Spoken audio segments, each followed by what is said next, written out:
الحمد لله وحده والصلاة والسلام على من لا نبي بعده اما بعد. دوستو اور بھائیو، سیدنا عبداللہ بن عباس رضی اللہ تعالی عنہ کی وفات کا واقعہ ہے. یہ وہ واقعہ ہے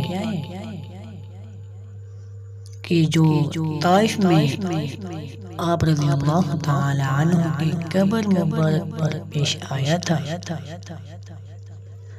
اور یہ واقعہ کئی صحابہ رضی اللہ عنہم اجمعین و تابعین رحمت اللہ علیہم کا آنکھوں دیکھا واقعہ ہے، جس میں ذرہ بھر بھی کسی قسم کا کوئی شک نہیں کیا جا سکتا.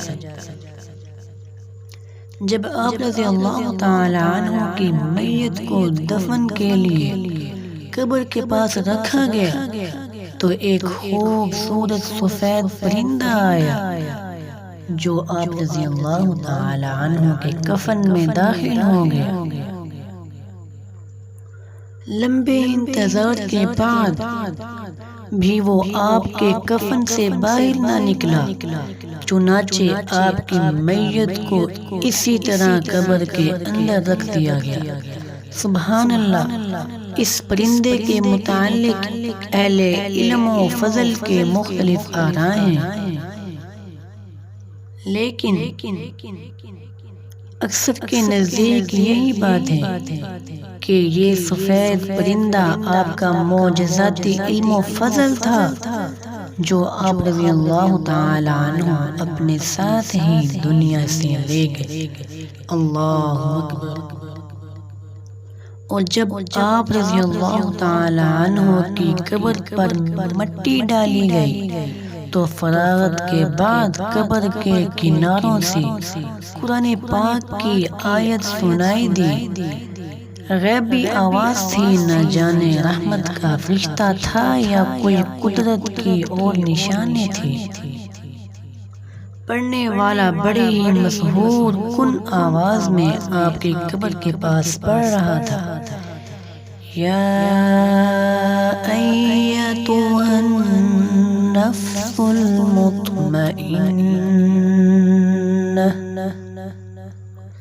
ارجعی الی ربک راضیۃ مرضیہ فادخلی فی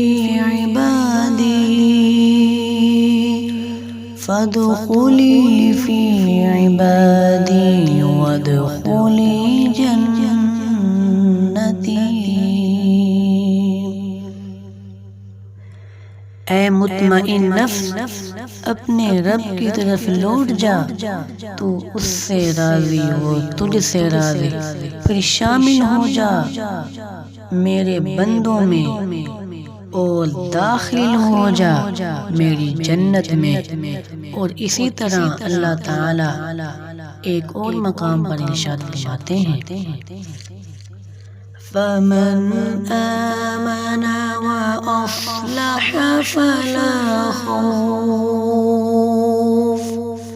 فَلَا خَوْفٌ عَلَيْهِمْ وَلَا هُمْ يَحْزَنُونَ.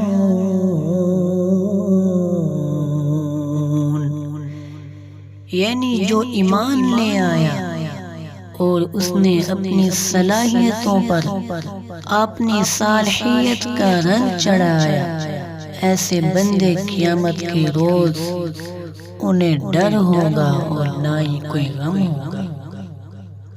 یہی وہ لوگ ہیں جن سے اللہ تعالی راضی ہو گیا ہے اور وہ اللہ تعالی سے راضی ہو گئے ہیں.